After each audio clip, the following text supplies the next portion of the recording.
What's up? What's up? Good morning, good evening, good night, good afternoon. Whatever time you're listening in, wherever you're listening from. Shout out to the Spotify listenership, Apple and Google Podcasts, Stitcher, and YouTube if you're watching in. Thanks. Coming live from my voice to your phone, headphones, TV, or car stereo. Your attention could have been anywhere in the world, but it's here right now. Let's take a moment and be present and recognize that it is now, right now. Whether you're working, running, exercising, cleaning, laying down, flying, driving, guest on a podcast, be grateful we're alive, baby. Failure can be frightening. However, as Winston Churchill reminds us, success is all about going from failure to failure without losing enthusiasm. This is I Will Not Lose podcast, where we set out to prove everything is learned from failure, and we must persevere and recognize it as one step closer to success. I'm your host, Tony Ortiz, and we are joined today by Heidi Markow of the Beginning Over Foundation. How are you today? Hi, I'm good. Thank you for having me. Absolutely. We've been trying to link up for a little bit now. This was definitely a story that I wanted to allow you to come on and share. So Beginning Over Foundation, tell me a little about it. Okay, so Beginning Over Foundation. So it was founded in 2005 after my sister Robin was killed by her husband. It was something that I just felt needed to happen. You know, it was like, okay, so all of a sudden you get a phone call, your sister's dead. And I think from that moment, I don't even know how, like, Beginning Over Foundation was born. But I had no idea that it was even going to be born. It was just something, you know, through my research and just where the system failed my sister and where it was failing other people, I just felt that something more needed to be done. And then I started looking around at what, like, government-run nonprofits were doing, and there's limitations. And I don't believe that victims of domestic violence, victims of crime should have limitations. There shouldn't be a roadblock in any victim's journey, whether it's, being someone who is abused verbally or somebody who's physically abused or, a mother fighting for her children. There should not be roadblocks. There should always be a door open. The court system should be a soft place for victims to fall. It should not be a place that sets them up for failure. So through my research and through talking with many, many victims, there was just no way that I could sit back and not do something to at least make a difference, to affect change somewhere. So here we are today. It's been a long road, and the journey has been quite rocky. So you're an advocate for domestic violence victims. You've been doing that for 15 plus years. Yeah. And wow, that's God's work. It is. I feel that more so now than ever because of what I've been through. Yes, absolutely. Right. We're going to get into that. I wanted to paint a picture for our listeners who don't know you. We had met over a decade ago. I know we were trying to, it was so long ago, we were trying to put a finger on it, but it was at a fundraiser back, maybe I want to guess 2011 or 2012. It was around that time. Yeah, and you had been doing this work for a while. That's when I got familiar with your story and we had gotten together. So did you want to elaborate on when you said that the system failed your sister? Well, okay. So after my sister was killed, I received a phone call from a reporter from the Bucks County Morning Call. And the reporter had said to me, "Hey, Heidi, did you know that your sister's husband tried to kill his first wife with a pickaxe?" And from then it was just like, okay, well, there's another punch in the gut, because my sister didn't know that happened. And his case was buried in protection from abuse, or like piles, because once a protection from abuse order expires, it's gone. And anyone that wants to know anything about somebody that they're dating, you have to go to every county courthouse that this person lived and basically go to the protection from abuse office and say, "Hey, I'd like the records, could you tell me if so-and-so ever abused anyone?" That's hard. People just don't do that. Right. So then, the story, more things started coming out that, she didn't tell anyone that she was abused. I mean, I don't know if she was abused all the time, or, if this was just a one-time incident. She had left on a Tuesday night on June 14th, moved out that afternoon, moved into an apartment. That morning, Wednesday the 15th, her killer parked his car about a mile away from her new apartment, walked to her building, waited outside for her to leave, and pushed her back inside. And, there was a struggle and a fight. And the reason I know all this is because her killer called me that whole entire day, because there was a manhunt for him. It was the largest manhunt in Bucks County history. So he was calling me and telling me what was going on, and said that he had pushed her down and that she had gotten up and was fighting, and he stood over her and shot her and said, "Bitch, you deserve to die." That was probably, I don't talk a lot about that because I can still hear his voice crying. And, so there was a very short period, because this was a 12-hour manhunt for him. The schools were on lockdown.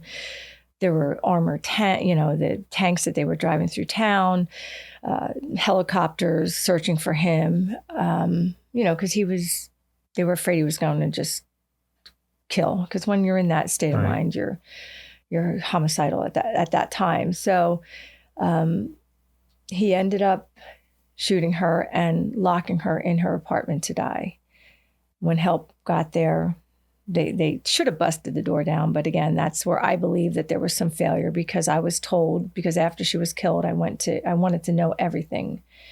I wanted to meet with the EMTs, the people that were first on scene. But they did say, Heidi, we did everything we could. We got there. She was still shallow breathing, and she had a very weak heart rate, but she ended up passing, and then later on, 12 hours later, we were on the phone and we were talking, and I heard this noise and I thought, oh, it sounded like he killed himself. A few minutes later, found out that he did take his own life then, as he was surrounded by the SWAT team in Quakertown. So, yeah. Sorry, Heidi. Yeah.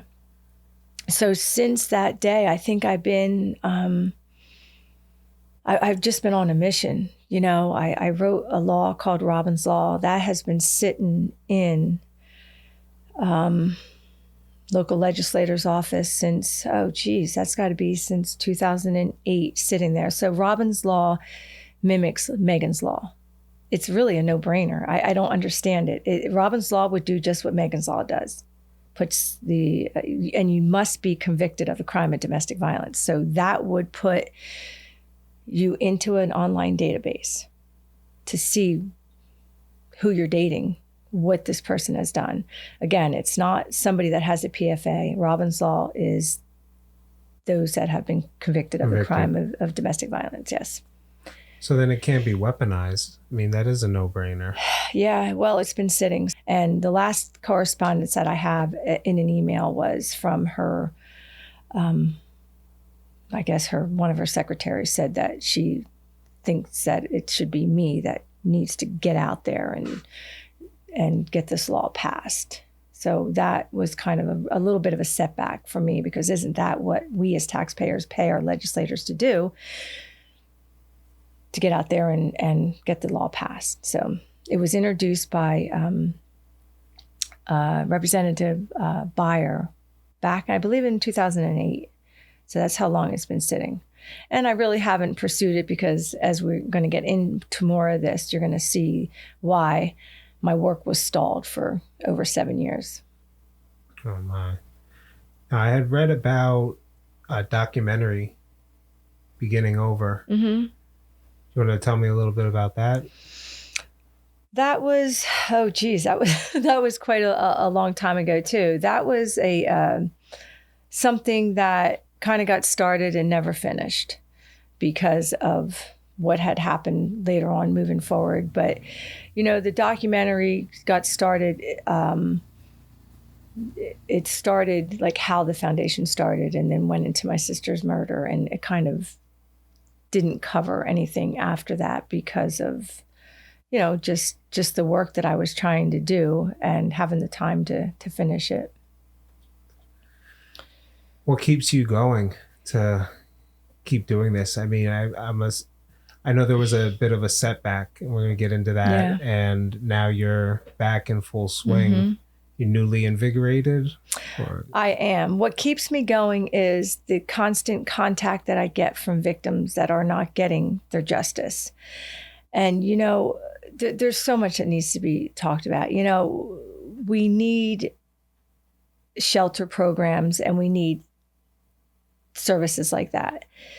But what keeps me going is because I am able to do what these government-run nonprofits can't do. Let me give you an example. So for many years until I got stumbled up, I was going to court for victims, with victims, doing all the investigating, meeting with them for months, learning who these people are that I'm representing, making sure that as I represent them, that my integrity and my work is going to be able to be true, that I'm going to have the evidence that I know this person to be a good human being, a good mother, and is truly a victim of domestic violence. So I started doing that, and I started going to court as a non-attorney and beating attorneys because I studied the law. I was specific to domestic violence, the Violence Against Women's Act. I knew the codes. I knew what to ask for, what not to ask for, what victims could do. I would empower them. I would inspire them. So that the constant contact from people, and not just in the state of Pennsylvania. I had people reaching out to me from across the country for help, because what people don't understand is that an advocate from a shelter program, they're limited to what they can do, what their services are, because you have to understand that the local shelter programs are trickled down. You have the National Coalition Against Domestic Violence down to, then you have the Pennsylvania Coalition, which was the first coalition against domestic violence in the country. And then you have your other local coalitions that, you know, handle local. So their hands are tied regionally? Their hands are tied because they're getting their funding from the people that they would fight against. Like, for instance, if you have a local advocate from a local nonprofit shelter program or any other that is getting their funding from the government and these local county offices, if an advocate, if I was getting funding from Northampton County or Lehigh County or the government, and I went in there to fight against these big guys, I would lose my funding. Makes sense. What happened to me, when we will get into, is because I fought back. I was not going to be controlled by money. Even big businesses that give funding out, I don't want their money. If they're going to control what I can do, what I can say, and how I can help people, if you're not going to let me get out there and kick some ass in the court system and really help victims, I don't want your money. My voice is free. And that is why, after I went through what I went through, I came back and I thought I was going to close my nonprofit after my fight that I went through. And I thought, I won. Why am I going to close my nonprofit now? Right. I won. I freaking won. And it's like, no, now my voice is free. I'm coming back the way I came in, with no money, with little bit of funding. And I'm going to use my voice because people need to know the truth about government-run nonprofits, the court system, and corruption. And, you know, and I hate to use that word because it's so negative, and I wanted to come in here organic and holistically, and because I did a lot of work to get to where I am, to be well. And I, you know, even people need to know. Our legislators are out there. Who is taking a stand? Do you know how many times I had asked local legislators to just support me? I have the truth. I will be that strong person next to you, even though you're supposed to be the one strong because you're being paid by the taxpayers to change laws, to pass laws. What's happening now with a lot of the local legislators is they just get in there and they do what they need to do. I want a legislator that's going to get there and piss people off, make a change, and fight for victims. Somebody needs a platform to stand up for victims. Domestic violence lends its own platform for that because there's so many arms to domestic violence. You have your mental illness, you have false allegations, you have the children in child protective services. They're getting involved. And these people are all paid by tax dollars. False allegations are the child protective services. Let me just tell you something about them. Revenge seekers. People who want to seek revenge against their victim, they're going to make a phone call to Child Protective. They're going to say, oh, she's a bad mother, or you need to go investigate. And they have these women, people are losing their children falsely. And most of our tax dollars are going to false allegations. And that's a whole other story that needs to be addressed. But local legislators, they don't want to touch it because it's going to cause trouble. It's going to shake the system up. It's going to piss people off. But if we don't do that, there will be no change. So I am here and I'm back today to answer your question. What sparks me to be back? Yeah. All the above, everything that I just spoke about. Yeah. And what I went through, Tony, I feel that I'm untouchable now. And I say that humbly. I don't say that with arrogance. I say that because I'm bringing on, like, everything that I'm going to tell you is the truth. As a matter of fact, Tony, we set up a website. It's called Save Beginning Over. And It was sent out. And first of all, let me just tell you, Tony, I want to thank you because I was very afraid that after we did our initial interview for me to come on here, that you would think, I'm not interviewing this girl because this story is like, and it is big. It's too big that we would need a month to really go over each one of the victims that were not heard.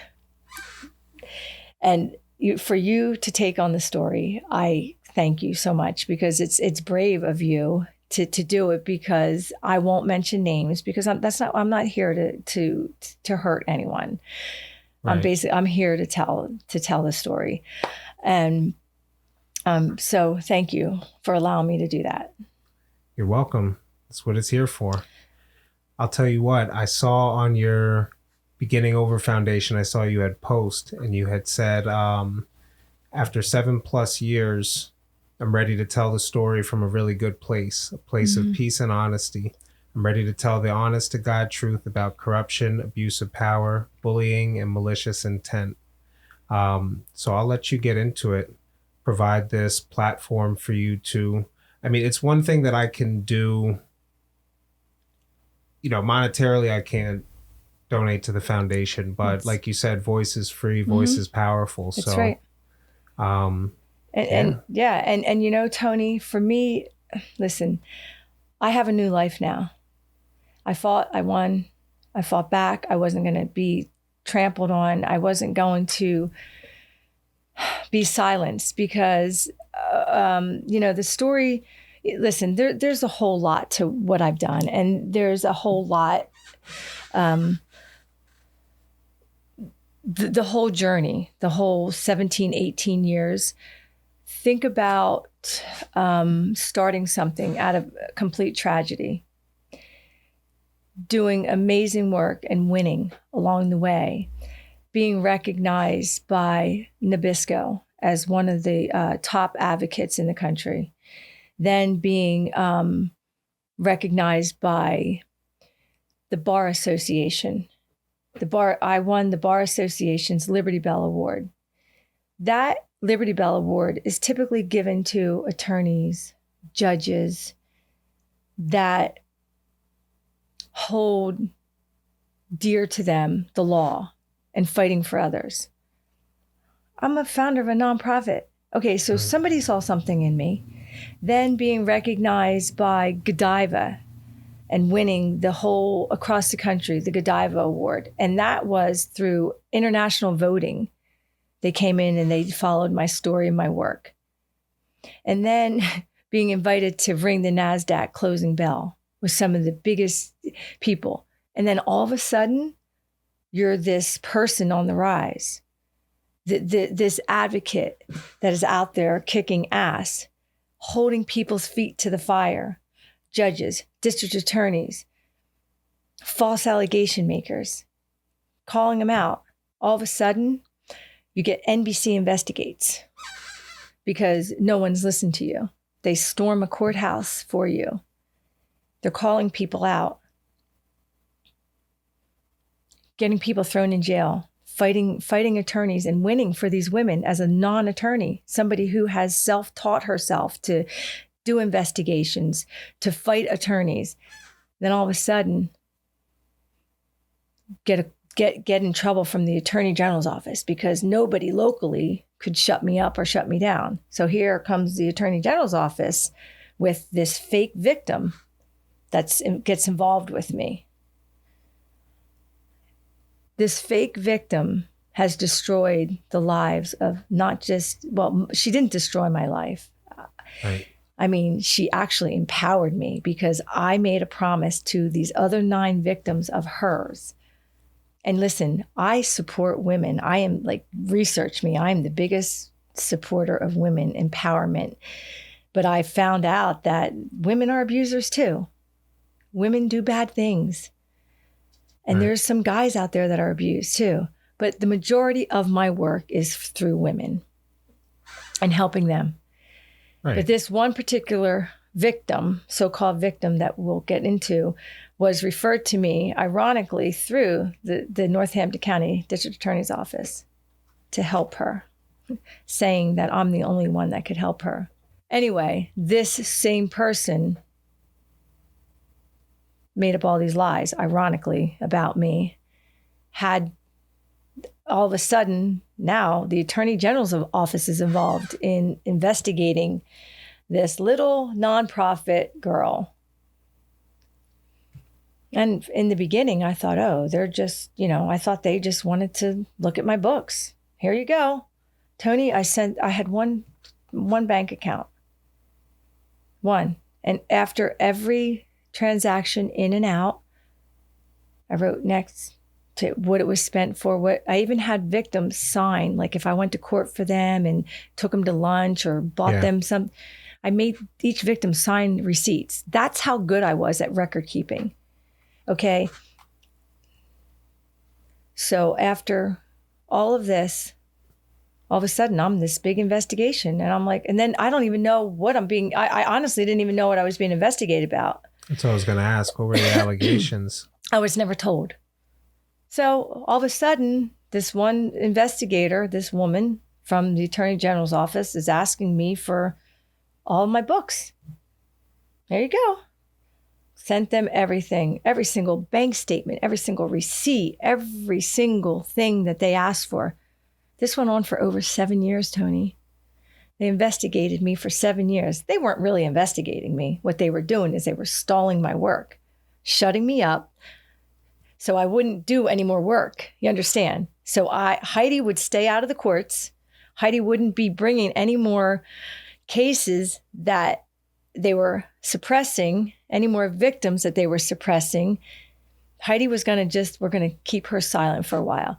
So then it got deeper and deeper. And then they started accusing me of stealing this money and stealing that money. Until then there was I had a, what do you call it? Like an audit, like a professional audit done outside. Came back clean. Everything came back clean. Sent them all the financial statements from the accountant, because I didn't keep my books. The accountant did. So bank statements, gave them everything they wanted, Tony. Nothing was ever good enough. They strangled me. So then this so-called victim that I tried to help started making up lies. More lies. I don't know if it was a collaboration to shut me down. They wanted to shut me down. So it took me 7 years of fighting. So after like the first or second year, I had enough. So I wrote an email to this first investigator and I said, please let me go. I need to do my work. I don't know what more you want from me. These are all lies. Here's everything. And then I said, then I threatened to sue them. I said, this is harassment. So then all of a sudden they send in another investigator, senior deputy, assistant, attorney general, so-and-so. They invite me to Harrisburg to talk to me. I'm like, okay. At this point, I'm like, kind of know what's going on, but then I kind of don't. They get there and they start seriously interrogating me. There was no mention to me that I could bring an attorney. There was nothing, because I didn't have an attorney, because I thought I didn't do anything wrong. I'm just going to keep on giving them what they want. So I get there and they start asking me questions, and then I'm starting to catch on. This person that's trying to get me in trouble is working with these people. And then all of a sudden, she says, everything was in good intentions. Everything that I tried to do was always good. And all of a sudden, if you remember that case in New Jersey where there was a homeless man and there were two people that were raising money, and they raised, I think, like $400,000. Right, I do remember that. And I said, honestly, this is for my sister. I said, I don't know what you're talking about. She goes, well, that case in New Jersey that started out with good intentions as well. Tony, I sat back. Oh, man. I sat back and I folded my arms and I just thought, I'm done here, because this is criminal. They're accusing me of doing some criminal things. So I left. Fast forward, we were going into 8 years that these people were on I don't even know what they were doing. So they spent taxpayers' dollars.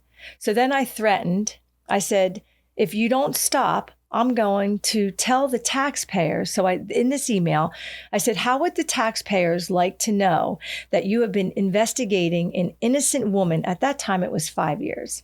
I said, for over 5 years. I said, how would the taxpayers like to know about this so-called victim, that she has 9 other victims? One of her victims, honest to God, just got out of jail, was incarcerated. He was doing 10 to 20 years for a crime that I believe he did not commit, was part of, but this person created her own injuries because she was the aggressor, the violent one, had 9 other criminal, I don't know if they were convictions, but they were criminal. Like allegations? No, she was brought up on the charges, but always let go. So 9 of them. I housed this victim out of the goodness of my heart.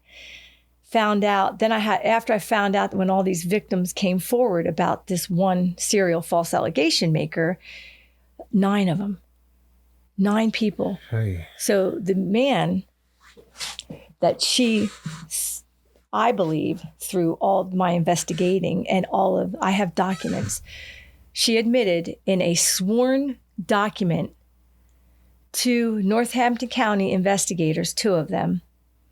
I have it highlighted, and if anybody has any questions about this, I have all the evidence. I'll send you the documents. Mm-hmm. Exact words were, well, I can't say exact because it's not in front of me.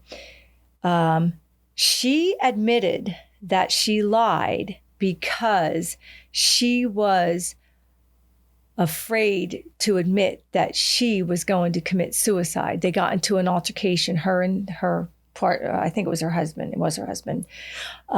Jumped on him, fell, got injured pretty badly. So she admitted to investigators that she lied, how the injury happened. So for all the years that this man was in jail, I was sending this evidence to the Northampton County District Attorney's Office and the Attorney General's Office.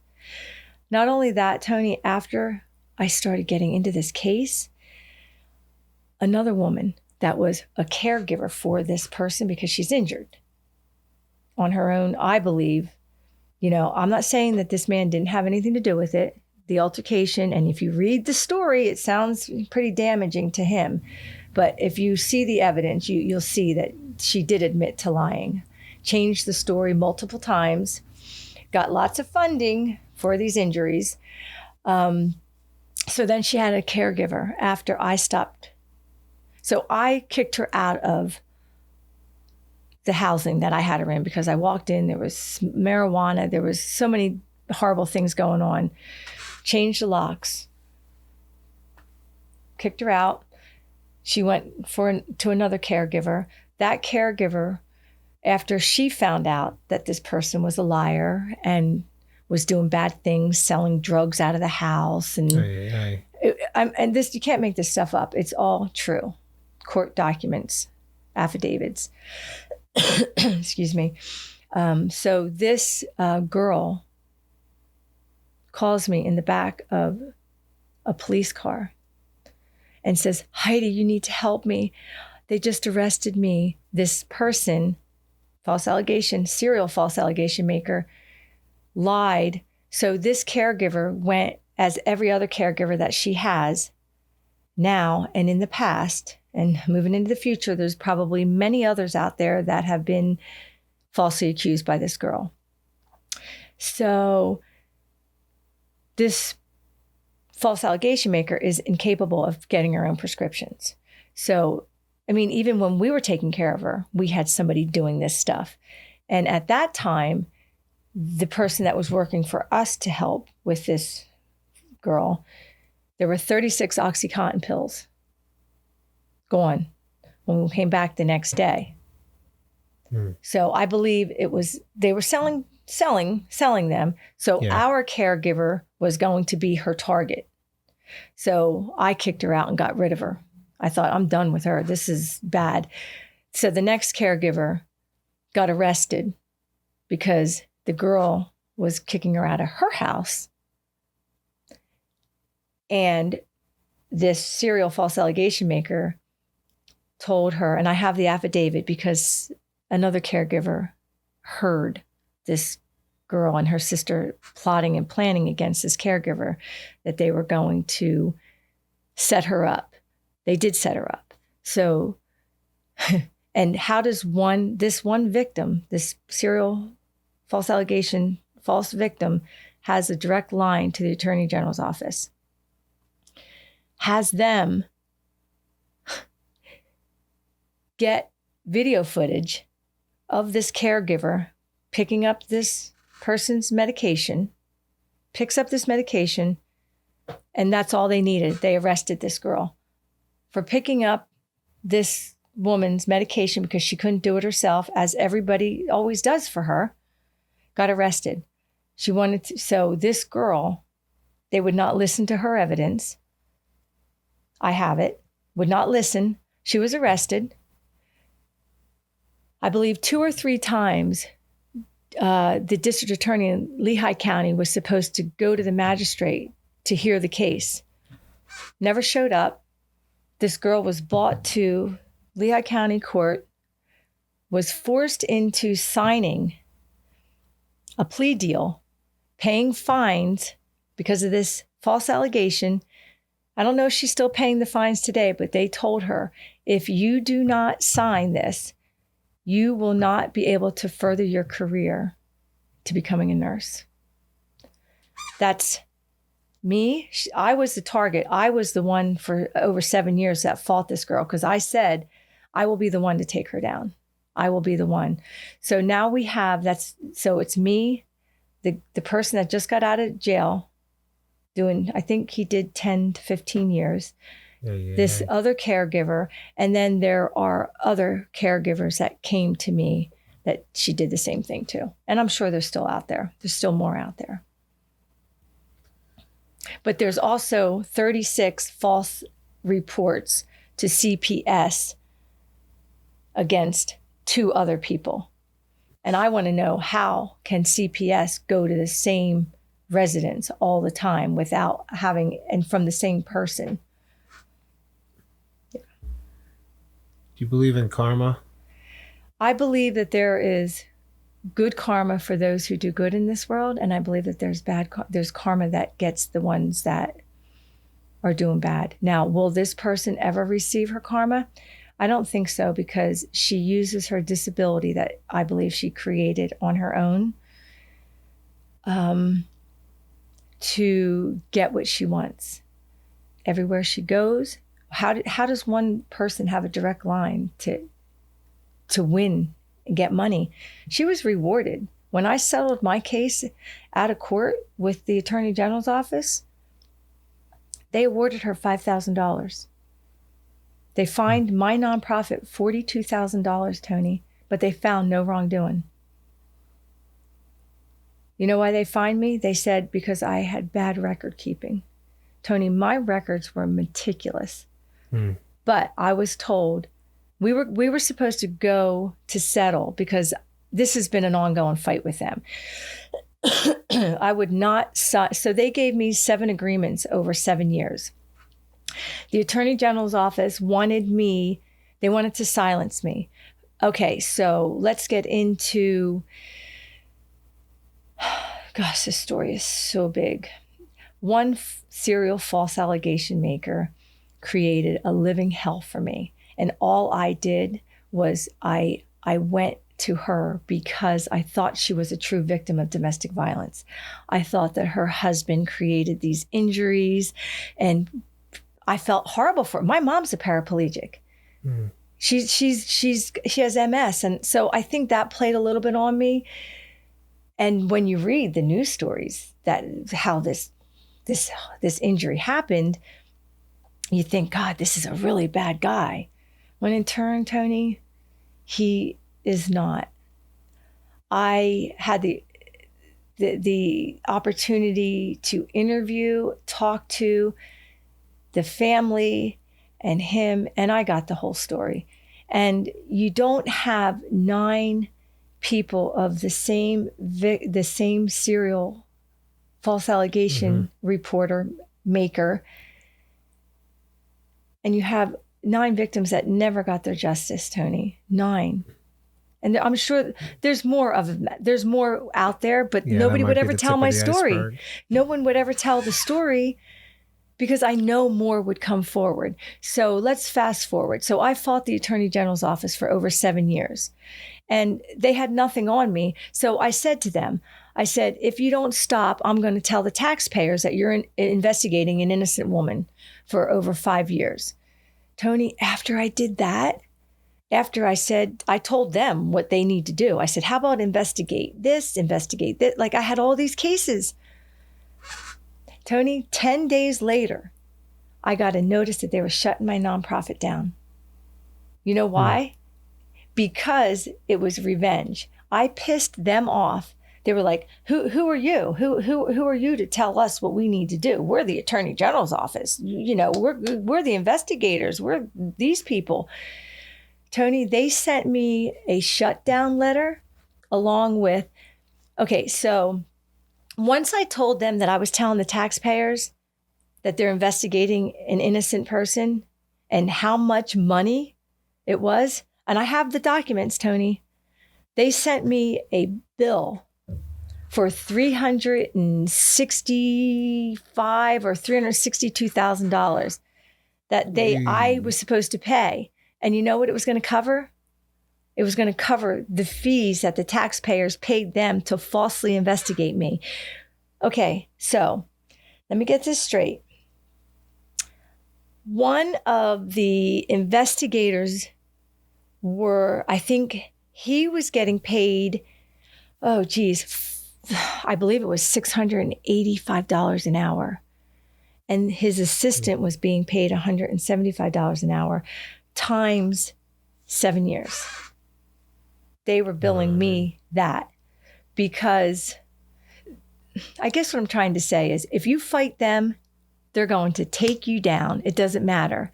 They're going to do whatever they can. So Tony, when I got that bill, It was around my grandson. I can remember because it's like I spent his whole 7 years of watching him grow fighting the Attorney General's office. That's how the timeline works for me. So I remember getting that notification that I was going to have to pay back all that money. My daughter, and it's really sad. It kind of, very sad for me. I got in such a dark place, and it made me realize how people commit suicide. You know? Yeah. How the pressure, like I had the highest power in this state harassing me falsely for over 7 years. So my daughter calls me or texts me that day and says, "Hey mom, we're going," and my family, I didn't tell my kids about any of this because they didn't need to know.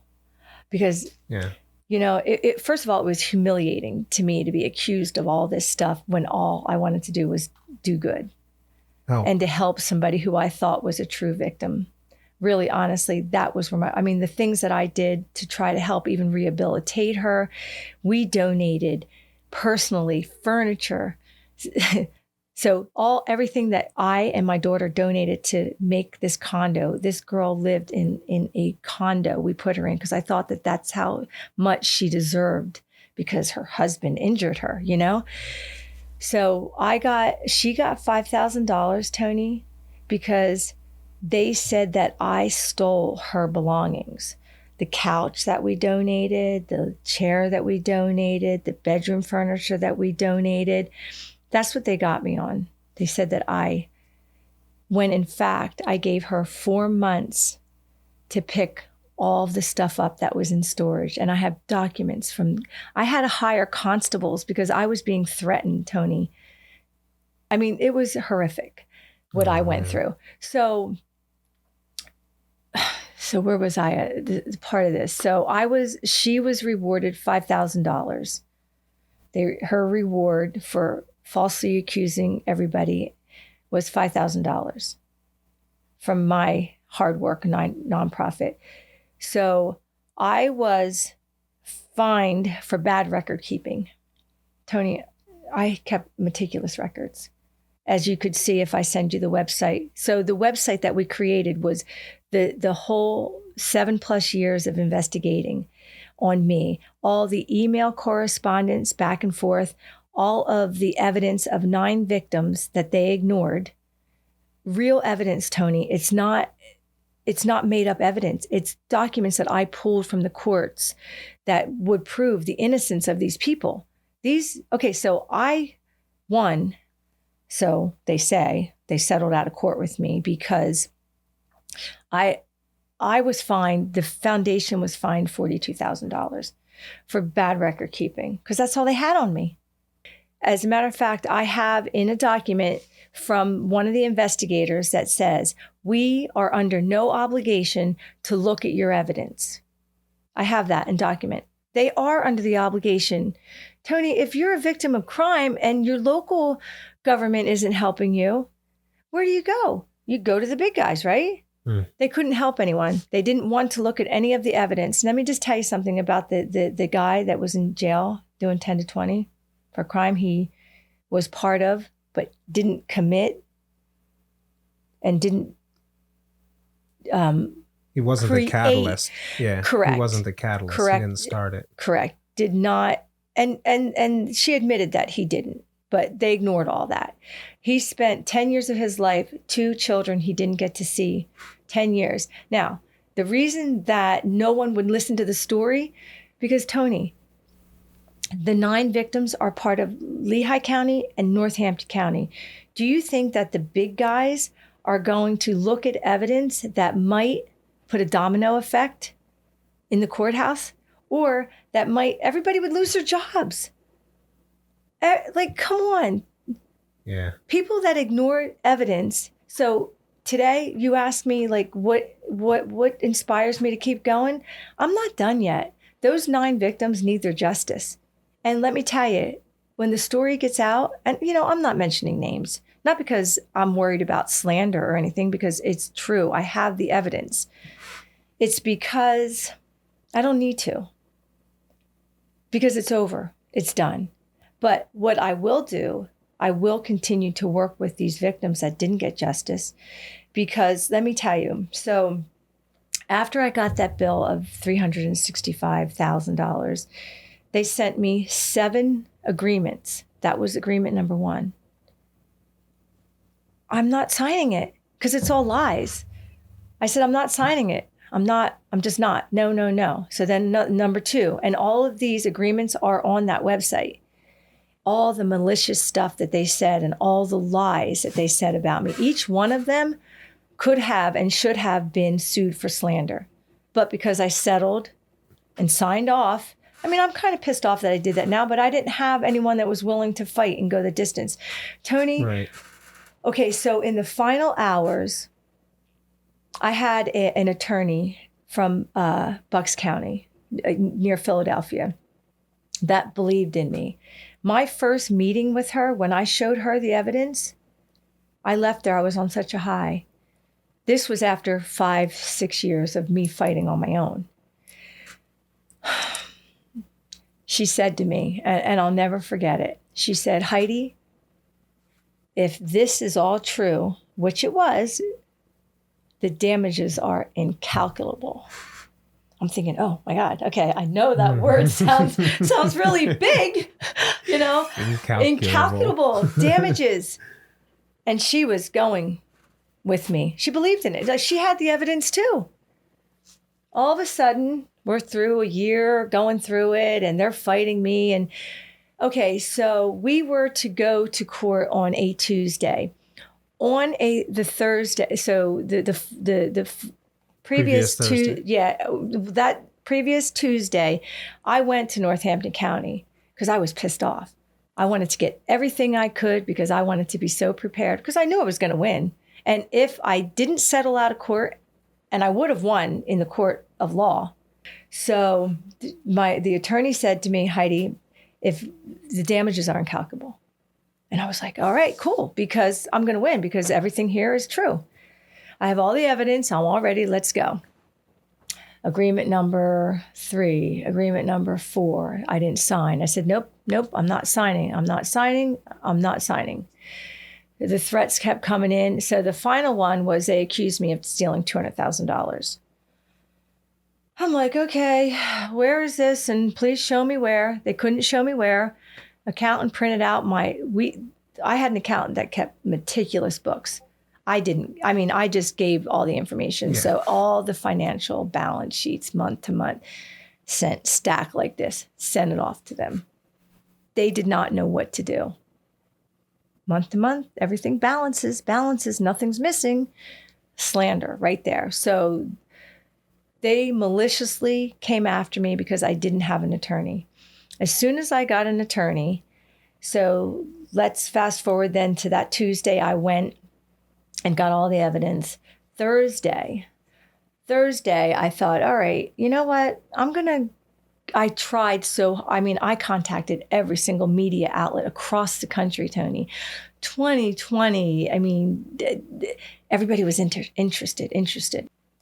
So that Thursday before our Tuesday hearing at court, after 7 settlement agreements that I would not sign because they were all false, it implicated that I did something wrong, and I didn't, and I wasn't going to do it. So, yeah, especially with no evidence.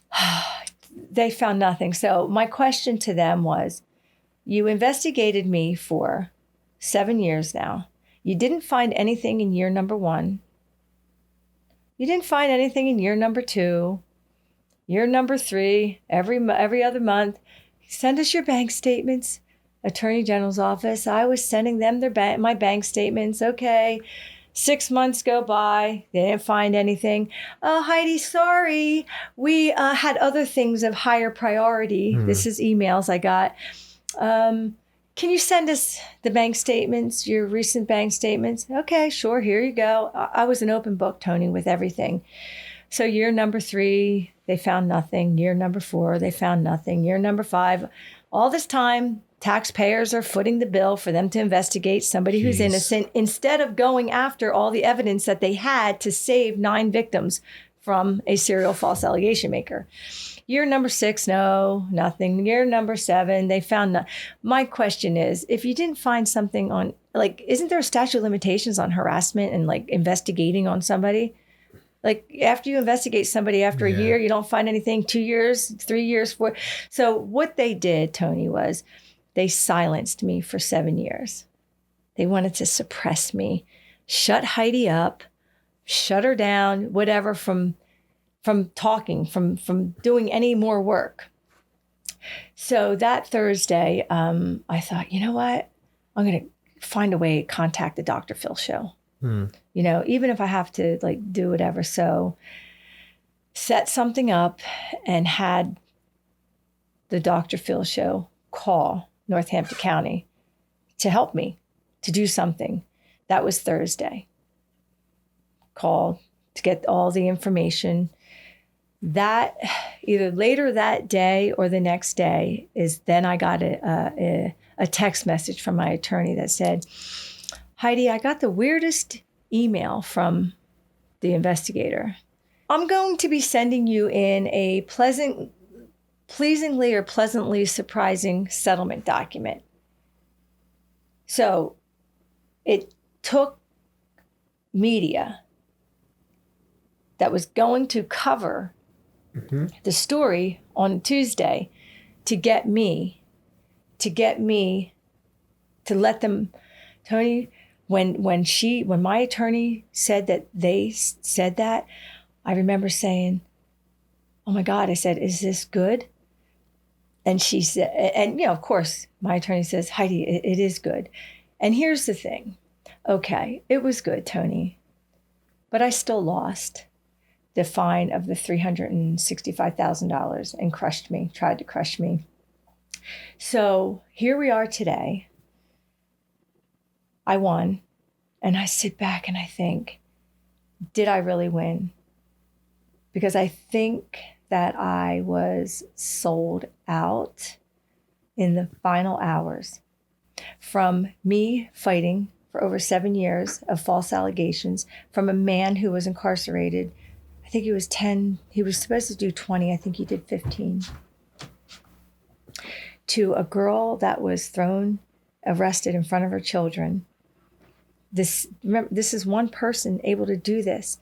And how does this one person have a direct line to control everyone is what I want to know. I would have been able to tell that story. And they stalled me for 7 years helping people. And I'm back. I don't know in what capacity I'm going to come back. You know, I often thought about running for a seat, legislative seat, because the platform that I have, that no one is brave enough to take the stand. Domestic violence, domestic homicide. Listen, when my sister was killed, I made a promise, and I could not break that promise. I remember before I sent that email to the first investigator that when I said, why don't you investigate this? I said, please believe me. Like Tony, I begged for somebody to listen to me and no one would listen. What they did was they kept on making me feel worse. They kept on accusing me of doing things that I didn't do. I wanted to come into this doing good, and I'm going to come out of this doing good, but you can't imagine somebody being brave enough to take a stand. They need to hear that over 70% of our court's time is spent dealing with domestic violence related issues. There was a study done by the National Judges Association. They even proved it, that 70% of the time, abusers are able to convince authorities to give them sole custody of children. Now, we know this, but why isn't there change, Tony? Child Protective Services, their number one calls are false allegations. We as taxpayers are paying these people to go knock on the doors of innocent people out of revenge. Come on. Listen, I can talk to somebody and I can tell like that who the abuser is. Who? Why? Because I'm trained. People need to start listening. Listen, victims of domestic violence need a voice. And as I was getting into this, I was saying, who is going to take a stand? So I was thinking about, many times during this whole thing, boy, you asked me what I'm going to do now with the foundation. Yeah. Okay, so I'm using my voice. My law, Robin's Law, has been sitting since 2008, I believe, 2007, 2008. There's not a legislator that has been willing to even talk about it. They've been willing to write it up and get it reintroduced every year. But since I was told that I need to go and get it done myself, I thought, okay, well, maybe I will. As the number one issue, is it, and this is maybe more opinion, but you have way more facts than I do. Are we getting better than we were generations ago? No, Tony, we've stalled. It's stalled. Nothing is being done. There's a real need for you. It's a real need. Thank you. I feel empowered, Tony, to go back into doing something. I don't know what it is. I have a cringy feeling, though, to like walk into a courthouse again. But as far as victims, I don't know what I want to do. I know that there's so many of them. I know that victims are losing their children left and right. Lives are being destroyed by our court system. These kids that grow up, they need to be the voice, the next generation of voices. The children that were taken from the safety of the non-abusive parent and given to the abusive parent. These children, I want to know where they are. The grown children that this happened to, they need to tell and talk about it. They need to tell the judges what they've done to them, what they did. I have a bunch of those people from doing this work for 17 years. Those kids are now grown adults. They know what happened to them. But you know what the problem is, Tony? We go to book learned people with college degrees. There is no college degree needed when you've been a victim of domestic violence or when you've done the work that I've done. And as a matter of fact, the district attorney said to me after I had one of my cases with 3 wives, he was finally arrested, brought me into his office and he said, Heidi, do you want a job? He goes, what do you do? And he was probably joking, because he couldn't even believe that the evidence that I was able to get. And Tony, I was able to get what I needed because the victims liked me. They believed in me. They allowed me into their life. They allowed me into their homes. They allowed me to see the way they lived, the way that they mothered their kids, and, showed me the evidence that is often ignored. Good for you, man. Give yourself a round of applause. Oh, jeez. I need help getting back into it, though. It's been a long road. Maybe we'll get you set up with a podcast. That would be getting over podcast. Yeah, I've thought about that too, Tony, and I've thought about seriously getting out there in one of these elections and throwing my name in the ring. And I don't have that college degree, but I do believe that I have what it takes to make a difference and to use the platform of domestic violence. And, I was going to get into domestic homicide. So there's 10,000 children a year plus that lose a parent to domestic violence. Where are these kids, Tony? They're out there. Why isn't anyone talking to them? the news media, they take the big story. Oh, this so-and-so was killed by so-and-so and leaves behind orphans. You know, these children are called orphans. They're not orphans. Let's not call them orphans. You hear the story, and most of the families, grandparents raising the children, aunts and uncles raising the kids, who is supporting them? Where is their financial help? So when I was really big in the foundation doing my work, we had camps for these kids, Tony. We had sisters meeting sisters of loss, mothers connecting with mothers, fathers and fathers. We would get together, and even though the children didn't really talk about the parent that they lost, or both parents essentially they lose, they would hug each other because they felt like one. It's a different community when you are faced with homicide. And like, I met so many beautiful people. And my goal was, when I won the Godiva award, they asked me what I wanted to do. And I wanted to connect families across the country, Tony. I won $10,000. That doesn't do too much. You know, if you're thinking you want to connect, I did what I could do. I did local camps. But my goal was to one day, you know, domestic violence, we're never going to eradicate it. We really aren't. What we can do is we can change laws, and we can change the way victims are handled in the court system. But what we really need is these families of homicide. Tony, if you think about it, over 10,000 children a year, where are they? Where are the mothers of loss? Where are the fathers that lost their daughter? Where are the aunts, the uncles, the brothers, the sisters? Where are all these people? They're hurting. They're hurting. So my goal was really, essentially, I wanted to get into that.